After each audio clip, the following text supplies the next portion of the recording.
capital del café. Caranavi, mi ciudad, es un grito de amor. Yo te nombro donde quiera que estoy. Muy buenas tardes, amigos y amigas oyentes, comunidad linda. Gracias por seguirnos, gracias por estar con nosotros, la Red del Norte Boliviano.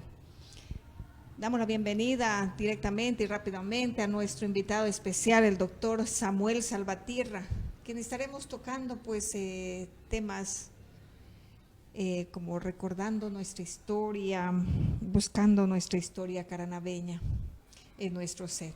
Doctor, bienvenido y muchas gracias por aceptar la invitación y gracias por estar en nuestro set.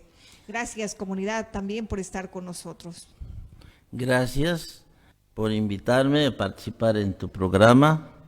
Estoy aquí dispuesto a poder compartir algunas cosas que sabemos, porque tenemos muchas cosas todavía por saber que al parecer no estamos pudiendo encontrar una explicación. Es así. Bien, doctor, tenemos muchos... Sí, yo te decía extra micrófono que ahorita el problema es de dónde viene el nombre de Caranavi, ¿no? Hay muchos entredichos, ¿no? Otros dicen de un Caranavía lo han vuelto Caranavi. Otros dicen de un Cañaviri lo han vuelto Caranavi. Entonces, desde ese punto de vista surge una inquietud personal mía y he estado tratando de buscar alguna explicación, ¿no? Muchas veces la gente dice, yo soy el pionero de esta región, nosotros somos los pioneros. Pero a la verdad, esta tierra que hoy en la que vivimos siempre ha existido, ¿no? En mi concepto particular yo digo, desde el día en que Dios creó el mundo, Caranavi existía esta tierra. Pero ¿en qué momento se llenó la gente? ¿En qué momento llegó la gente aquí? Pero lo cierto es que esta tierra tenía gente y estaba habitada por nativos, ¿no? Hablamos más o menos de qué tiempo, de qué año. Más o menos estamos hablando del año, lo que yo he encontrado datos es más o menos del año 1500. Ahorita te voy a dar con un poquito de detalle esta cosa y como introducción digo, ¿no?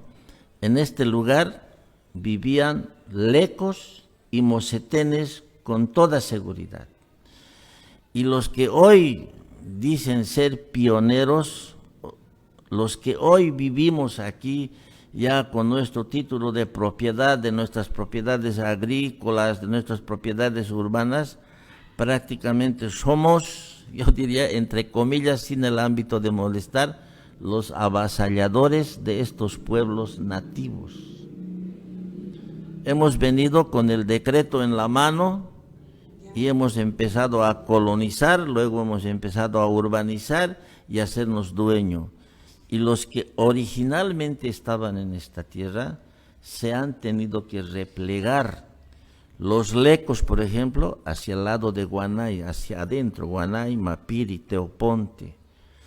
Los mocetenes hacia el lado del Alto Beni, Palos Blancos, Covendo, Inicua, etcétera. O sea, esas personas, pero antes radicaban en este sector. Claro, ahora, ¿por qué te digo que radicaban? Hay un señor de nombre Valdemar Espinosa Soriano. Este señor ha nacido en el año 1936, es historiador, es docente de la Universidad Nacional Mayor de San Marcos, en Perú. Este señor ha escrito una obra que se llama La Rebelión Nativista de los Cocaleros de Songo y Chayana, así se llama. Si alguien tiene la oportunidad de encontrar esta obra, pueda leerlo con lujo de detalles. Esta rebelión sucedió el año 1623 y duró hasta el año 1624.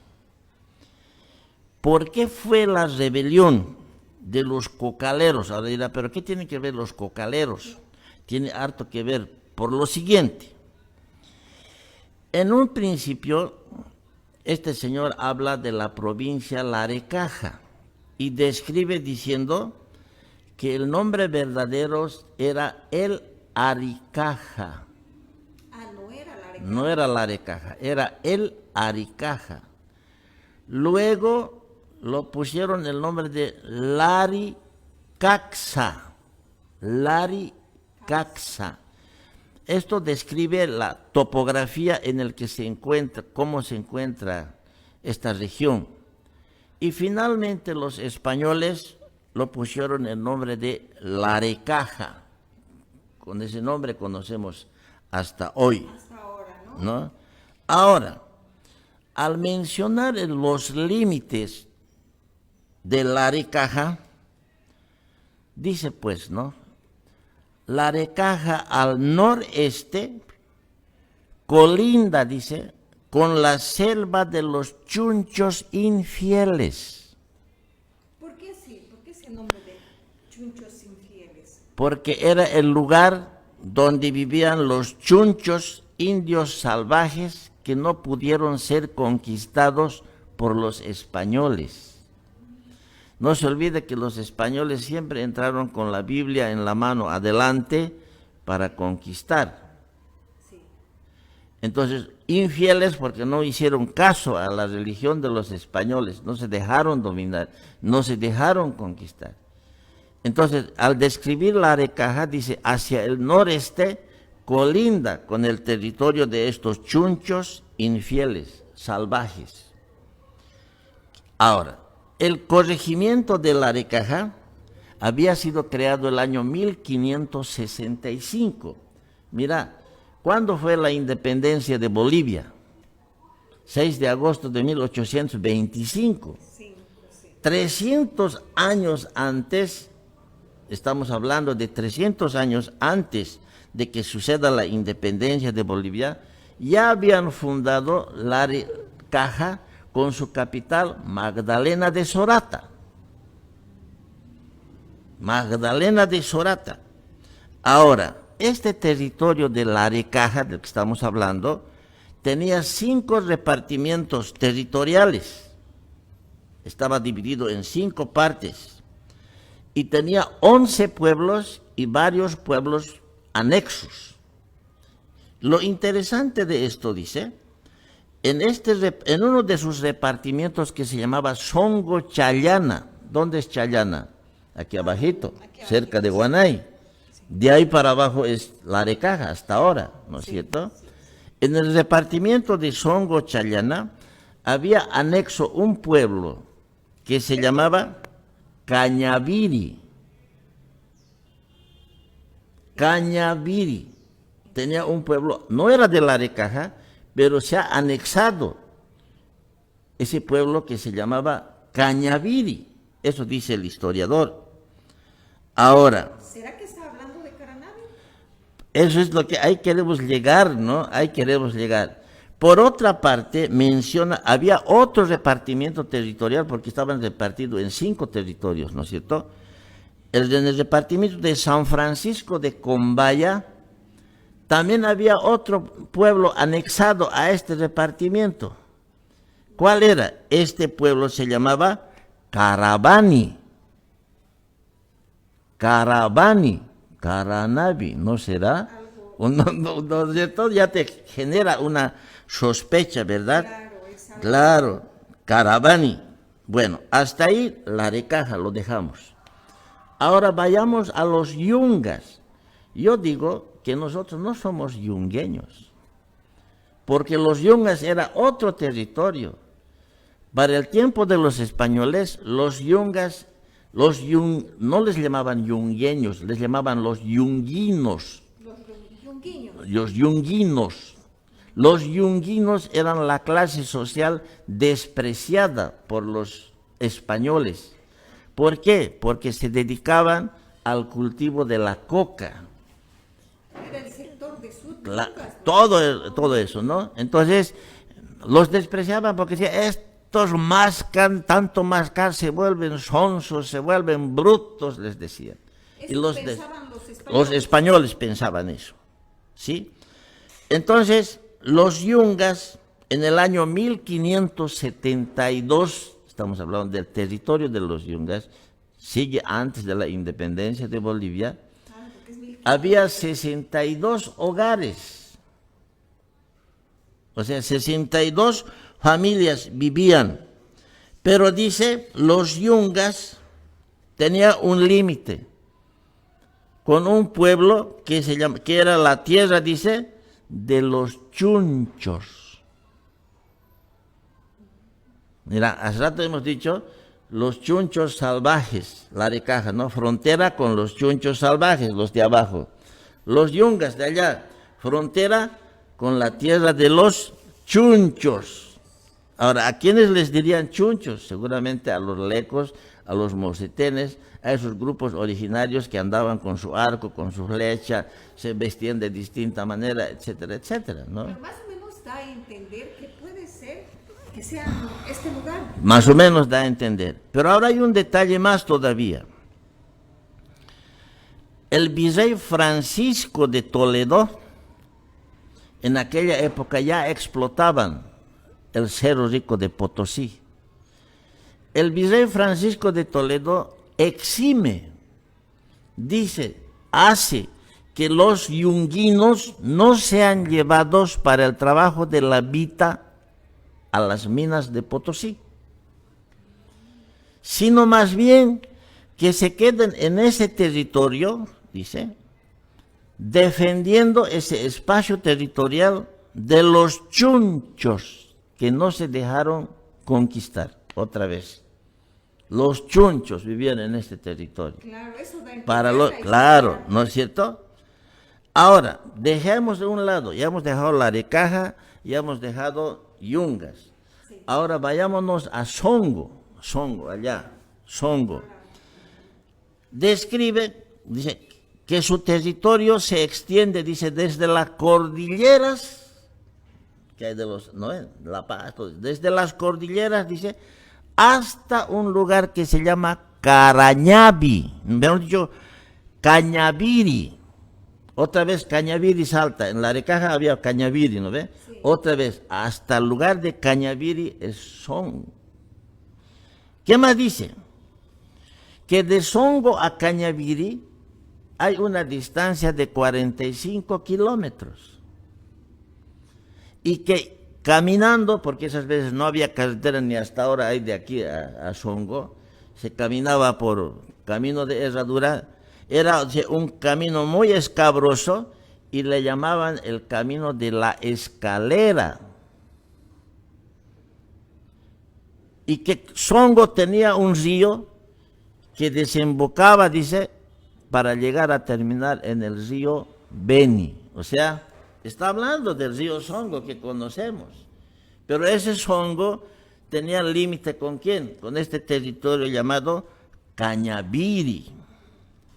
¿Te das cuenta? Hay mucha coincidencia también, doctor, en esto. Claro, y además añade que Songo tiene límites con la tierra de los chunchos. Otra vez. O sea, la Arecaja limita con la tierra de los chunchos, que según el historiador se llama Cañabiri esa tierra. Yungas limita con la tierra de los chunchos. Songo limita con la tierra de los chunchos, pero esa tierra de los chunchos se llamaba Cañabiri. ¿Qué te parece? Ahora, ¿qué es lo que sucede? Como eran los españoles y los frailes, los curas, se habían dedicado a comercializar la hoja de coca que producían estos yunguinos. Claro, porque tampoco eran Claro, como yungueños. claro. Pero ¿qué pasó? Dice, ellos hacían trueque y traían vino y chicha. Los han enviciado a los yunguinos. El vino, la botella que costaba, por decir, 7 bolivianos, los vendían a 26 bolivianos a los yunguinos. Y como estaban tan enviciados, los dejaban al crédito, les encajaban su mercadería. Claro, aparte de esas cosas, traían comestibles, no es que no. Pero los encajaban al crédito y toda la vida los productores cocaleros yunguinos paraban en deuda. No podían pagar su deuda. A tal punto que los españoles y los curas, dice, entraban hasta sus chacras para cobrarles sus deudas, y si no podían los huasqueaban, los azotaban y les quitaban la coca que habían cosechado ese día. O sea, ya había un abuso, ya había un maltrato. Entonces, eso no ha sido un mes, ha sido un tiempo, hasta que ha tenido que la gente reaccionar y surge un nombre llamado Gabriel Huaynaquile.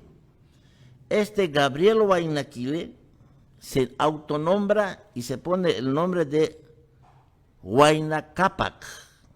¿Te suena ese nombre, Huayna Cápac? ¿No es cierto? Y se busca un compañero de nombre Gabriel Huayla. Entonces arma en el año 1623 una revuelta contra los españoles. Se levantan, pero no tenían el valor de enfrentar. Pero ¿qué hace este Gabriel ¿cómo era? Su nombre medio difícil, Huaynaquile, de nombre Huayna Cápac. No sé si contrata o qué, pero consigue a un chuncho con su arco, su flecha y sus macanas, y le dice: vas a matar a los españoles que vienen aquí. Y lo pone de centinela, dice, a 25 kilómetros de la frontera de su territorio. Y justo llegan los españoles y este chuncho los empieza a cazar. Al ver eso, reaccionan los cocaleros y empieza la gran revuelta, la gran matanza, hasta que derrotan, hacen escapar y matan a todos los españoles. Esta noticia llega al virrey del Perú, porque nosotros éramos Alto Perú, ¿no es cierto? Pertenecemos a la Real Audiencia de Charcas, con capital en Sucre, la ciudad de La Plata. Y el virrey del Perú, ¿qué es lo que piensa? Del Alto Perú piensa, llamado Marqués Guadalcazar, pensó primero que los chunchos eran los que estaban atacando a los yunguinos y de paso a los españoles, cuando en realidad eran los yunguinos, eran los que se habían sublevado contra los españoles. Entonces, quiere hacer una pacificación, quiere hacer una amnistía, y envía pues uno de sus emisarios llamado Lodeña, corregidor Lodeña. Por este sector. Claro, para hacer las paces, porque ya estaba, la cosa ya estaba, no se podían, los españoles ya no podían entrar. ¿Por qué querían entrar? Uno, por el negocio de la coca y por el oro. Toda la tierra de Tipuán, igual, todas esas cosas, por la ambición del oro, ellos preferían hacer las paces. Pero como siempre los españoles nunca han sido sinceros, han armado, han logrado contactarse con el cacique de los yungueños y han dicho: vamos a negociar en un territorio neutral. ¿Y dónde va a ser ese territorio? Proponen Cañaviri, la tierra de los chunchos salvajes. Ahí vamos a negociar la pacificación. Están hablando O sea, allá yungas ya han peleado, allá abajo la Recaja, a este otro lado el Songo. En esta tierra es eso, pues. Bien claro describe el río Songo, allá conocemos el río Songo Baja. Entonces, en esa ocasión, en 1500, que estamos hablando, ¿qué se llamaba esta tierra? Era la tierra de los chunchos, era la tierra que se llamaba Cañaviri. Ahora, ¿en qué momento se cambia a Caranavi? No sabemos. Claro, hay que. Ahora yo pienso, ¿no? Porque este señor es peruano. Este libro está en la biblioteca de la Universidad Nacional de San Marcos en Perú. Ahora, si uno se diera la molestia de viajar hasta allá, De repente, porque él no está dedicado, su afán no es explicar el origen de Caranavi, su afán es explicar la revuelta de los cocaleros por el abuso de los españoles, y al estar relatando eso empieza a surgir estas cositas, empieza a añadir nombres, a soltar datos. Tal vez en algún momento, más allá de su obra, está diciendo, ¿no? La tierra de los cañaviri, de los salvajes, se convirtió en, qué sé yo, en Caranavi, ¿no? Ahora, ¿por qué digo eso? Porque este señor nació en 1936. Y la primera colonización que entró a esta tierra, ¿qué año fue? 1945. O sea, 9 años después nomás ha entrado, pues, que él ha nacido. Cuando él tenía 9 años ha entrado la colonización. Entonces, pero está escribiendo ya, ¿no? Es investigador. Yo pienso, ¿no? A lo mejor tiene datos en qué momento este Cañaviri, esta tierra de los salvajes, indios salvajes, se ha convertido en Caranavi. Pero nosotros no podemos encontrar, seguimos averiguando, ¿no? Porque esa primera colonización llegó a Santa Fe. Ahí se asentaron. Los lecos que vivían ahí, bueno, los han replegado para abajo y ellos se han hecho dueños de la tierra, han tramitado sus títulos, el gobierno les ha dado sus títulos y listo, han aparecido dueño y señor. Luego ya han aparecido otras colonias, Bautista Saavedra, ya, etcétera, etcétera, ya. ¿Dónde están los nativos? Ya no hay. Pero hay, ¿no? En Quelequelera, aquí abajito nomás, hay agrupaditos están. En Guanay, todo ese sector es tierra de los lecos. Por eso yo digo, los que vivimos en este lugar no somos yungueños. Deberíamos llamarnos, no sé, otro nombre, ¿no? Pero nos meten de yungueños. ¿Por qué? Porque Caranavi, hasta antes de la provincialización, era pues la tercera sección de la provincia Noryungas. Sí, es así. Entonces, automáticamente yungueños nos han dicho, pues. Yunguiños antes. Pero había sido originalmente yunguinos, después yungueños. ¿Qué le parece? Es una historia, la verdad, amigos, de esta comunidad, de la red del norte boliviano. Es un tema tan, diríamos, tan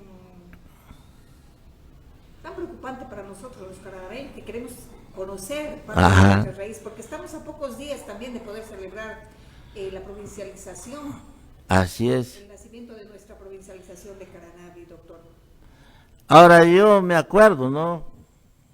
Porque en 1945 entró yo no estoy, esa época ni existía, pero desde el año que he existido, yo he vivido en Santa Fe, ¿no? Desde niño. Ya vamos a tocar un poco Claro, de la ya historia después, ¿no? Pero ¿cómo era esas veces? Realmente era lindo porque había mucha vegetación, mucha fauna, uno veía los loros, las charatas, las pavas, todo tipo de aves. A estas horas, como los monos en esa rinconada del General Pérez empezaban a hacer un ruido terrible, los marimonos, no sé qué se llamarán, ¿no? Y los tigres al mediodía bajaban al río a tomar su agua. Claro, pues, ¿no? Yo me acuerdo, había un señor en Santa Fe de apodo el Caracayo, le decían. Este señor era capísimo para agarrar víboras. Saltaba al río Zambullía y de adentro salía agarrado una víbora enrollado en su cuerpo, todo un tarzán. Pucha, era lindo el ambiente, el hábitat era lindo, lindo. Hermoso. Uno tenía hambre, salía, ahí había un árbol de lujma silvestre, ¿no? Y uno se alzaba y comía junto con los saris, con los hochis ahí, porque también ellos comen. ¿No ve? Uno iba al monte, encontraba guayaba, encontraba esas acuayaca, que decían, no, decían acuayaca, pero no sé qué otro nombre tiene para los una fruta con cáscara gruesa como madera, eso, ¿no ve? Tantas cosas lindas que había.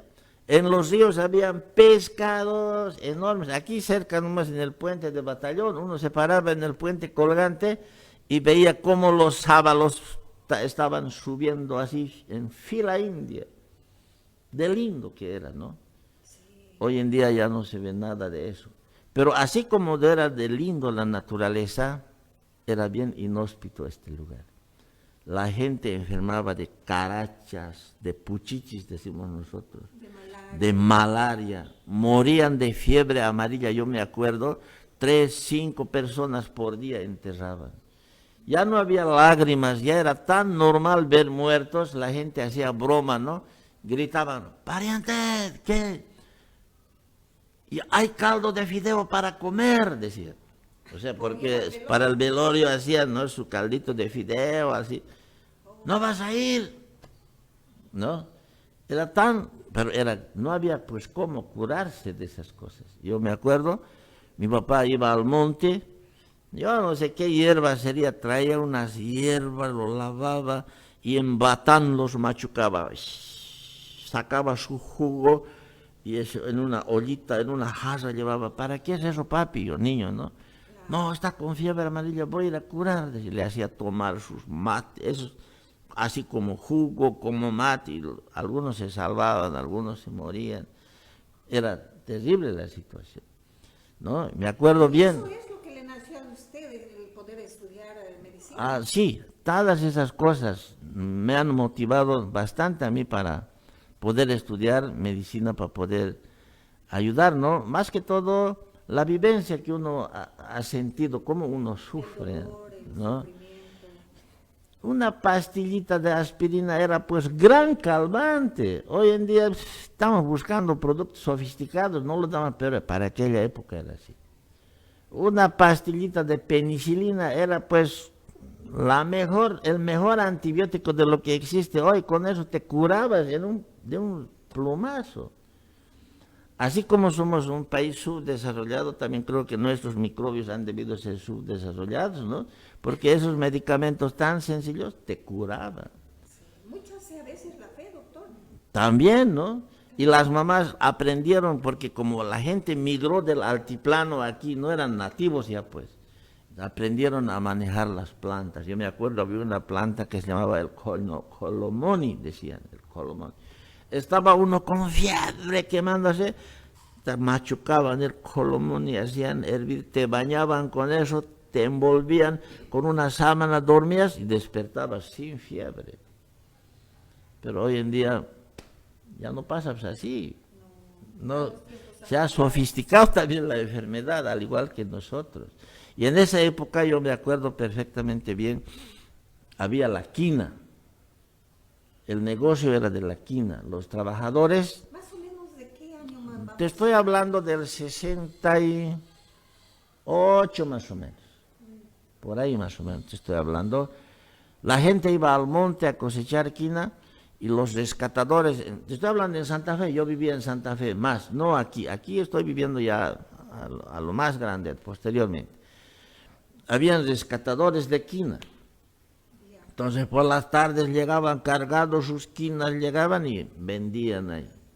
La placita de Santa Fe parecía mercado, lleno de puestitos, había para vender sardinas, fideos, azúcar, había salones de billar, había futbolines, también había lugares donde se farreaba la gente, porque parecía un centro minero, pero eran quineros. Los empresarios llegaban a la cancha de Santa Fe en helicóptero. Entonces llevaban gente en helicóptero. ¿De qué año estamos recordando? A partir de 1968 para este lado, más o menos, ¿no?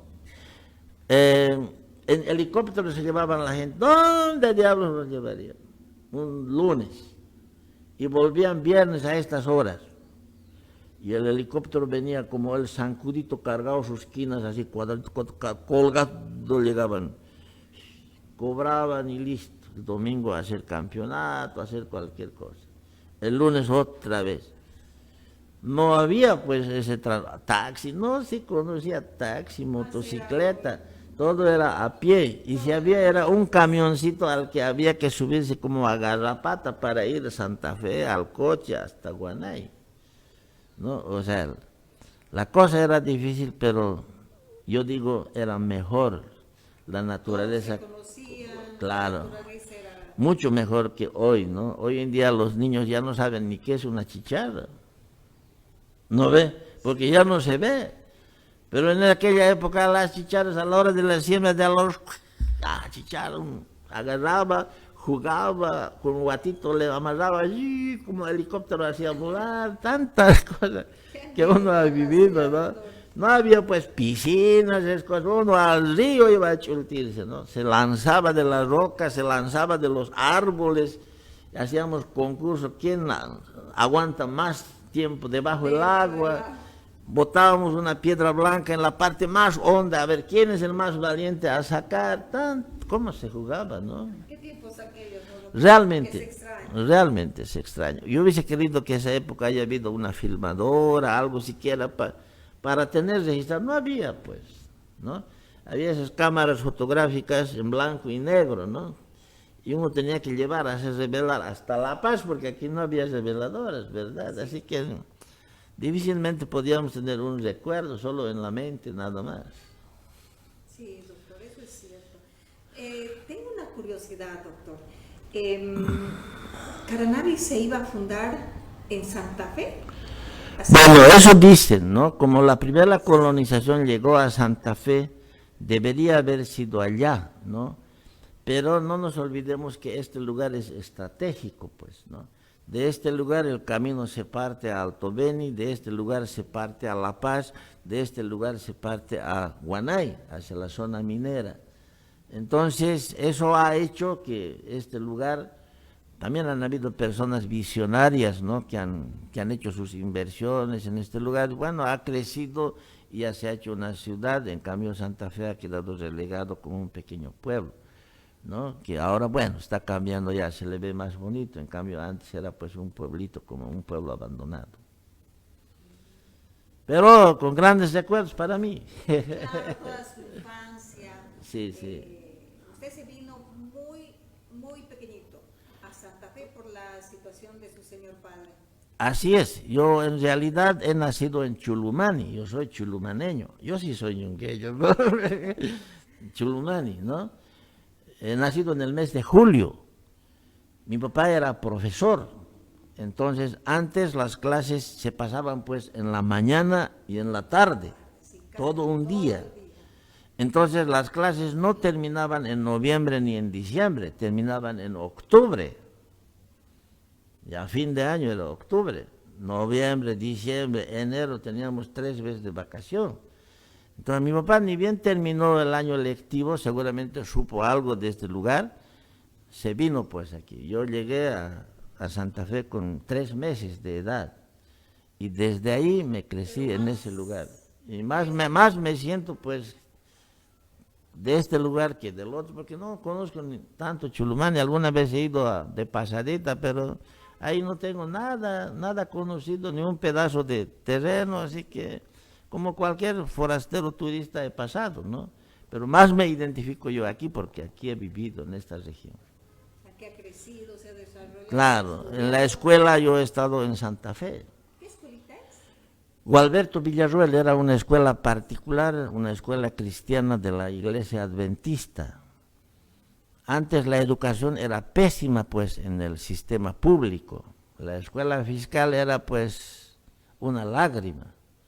Entonces, esa época estaban en sus auges las escuelas particulares, en los pueblos, en las colonias. Ya después que hubo ya la participación popular, todas esas cosas, las cosas se han invertido, ¿no? La escuela pública ahora es mucho mejor, tiene mejores docentes, mejores aulas, y es otra cosa. Más bien el sistema particular está bajando, ¿no? O algunos están sobreviviendo también en algunos lugares. Entonces yo estudié en el Gualberto Villarroel, acabé mi primaria, el único colegio que había en este lugar era el Kennedy, no había otro colegio, Secundaria. no había. Entonces mi papá quería dar lo mejor a mí en educación y me llevó pues a otro colegio, a otra ciudad.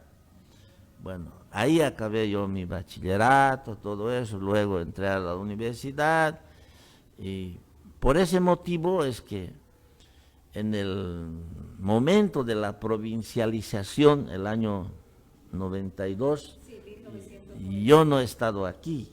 O sea que yo no he visto cómo la gente se ha movilizado, cómo ha luchado, cómo han hecho bloqueos, pero sé que han hecho bloqueos, han hecho marchas, han hecho vigilias, un montón de cosas, ¿no? Sí, doctor. Pero antes, yo quisiera, antes de entrar a este tema de la provincialización, quisiera tocar algo bien importante para nosotros en nuestra historia de Caranavi. Si tiene usted conocimiento, ¿cuánto de aquí a la ciudad de La Paz llegaba el tren? Mira, aquí no llegaba el tren, O más allá, llegaba hasta Coroico. Pero mira, yo desde que entré a este lugar a mis 3 meses de vida, nunca más viajé a La Paz. Nunca. Yo no conocía La Paz hasta que terminé. Antes había el tercer intermedio, ¿se acuerda? Hoy no sé qué se llamará ya ese curso. Yo no conocía La Paz. Así que nunca viajé, sí, nunca viajé en tren. Pero el día que viajé en un camión cargado de chipas, arriba, colgado como cóndor. Para mí, gran hazaña. Llegué a La Paz, una ciudad enorme. Y justo mi papá me llevó para cerca de Navidad, ha debido ser, porque había luces de todo color en las ventanas, era algo totalmente extraño. Como yo no sabía andar en la ciudad, pues por media calle andaba y cada bocinazo, ¡papá! ¡Papá! Me hacían saltar. Y mi papá me decía, no hay que andar, hijo, por ahí, por la acera tienes que andar. Pero yo en mi pueblo ando por media calle, por donde sea, porque no estaba acostumbrado, no tenía esa educación vial, ¿no? Entonces me costó también aprender esas cosas.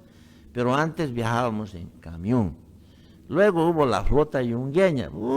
Era camino tan difícil. por lo que llaman el camino de la muerte, ¿no? A esta hora salíamos en camión y mañana a esta hora también llegábamos a La Paz. Toda la noche, todo el día. Cuando llegábamos a Unduabi, para subir la cumbre, el ayudante ya tenía que alistarse sus cuñas, porque esa cumbre, cargado el camión, no subía. Entonces, estaba subiendo, le cuñaba, trotando tenía que ir el ayudante. Y muchas veces no podía, la gente bajaba empujando, en vez que el camión nos lleve, nosotros empujábamos hasta que salga la cumbre, y ya recién bajaba. Así era la situación, era difícil. Claro, ahora es pista, ¿no? Y a pesar de eso la gente se queja, ¿no? Mal camino. Antes realmente era mal el camino, ahora ya no. Así es, doctor. ¿Podemos recordar algunas anécdotas de por qué Turcucal? El asunto de... Este micrófono nos Sí, muchas anécdotas con el sí. estimada comunidad. Antes la gente entraba en mula a hacer sus negocios cuando no había esta carretera, ¿no? Entraban en mula. Y había, yo no he visto, pero también yo digo lo que me han contado, ¿no? Había un turco que traía telas para vender y llevaba seguramente guanay, tipuán, porque siempre había explotación de oro. Y justo en ese lugar era, dice, un camino estrecho. Y estaba viniendo con su mula y la mula no sé qué hizo y se cayó al barranco. Por querer salvar la mula, el turco más adentro murió. Entonces ya en ese lugar murió el turco. Y la gente decía, a pie salían, ¿no? Oye, estás viajando, yo también nos acompañaremos, listo. Espérame pues, todavía mejor. Te voy a esperar en el lugar donde el turco Calef, porque Calef se llamaba el turco, dice, donde el turco Calef se ha accidentado, ahí te voy a esperar, ya, porque es una curvita especial, ¿no ve? Sí, ahí te voy a esperar, muy bien. Pero como la gente entró del altiplano y no pronuncia bien el castellano, entonces decía, no, en Aymara, Cauquiru Sarata, La Paz, acompaña Siñán, nos acompañaremos, ¿no? Suyitay, espérame, ya, Suyit Amao, Turco Calef, Jiveja, Ucachacat Suyama, o sea, del lugar donde el turco Calef se ha accidentado, ahí te voy a esperar. Ah, ya, Turco Calat Suyitata, sí, Turco Cala, y ahora ya se llama Turco Cala, ¿no? Y ya no se llama Turco Calef, sino Turco Cala, más o menos. Eso me han contado, ¿no? Así han surgido varios lugares con distintos nombres y cada nombrecito tiene pues su historia, ¿no? Bueno, amigos y amigas oyentes, hacemos una pausa, mi estimada comunidad, y ya volvemos con más y canciones para nuestra amada Caraná. Una pausa, damos paso a nuestros patrocinadores y ya estamos con más.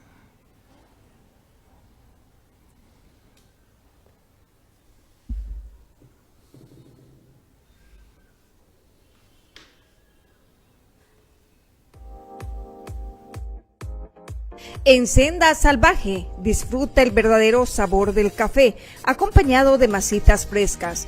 Te esperamos en calle Batallón de Ingenieros, esquina Calama.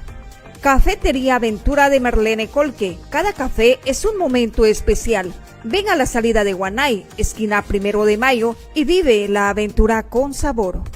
Refresca tus momentos con Pepsi, el sabor que nos une. Siempre frío, siempre único. Distribuido por Central de Bebidas.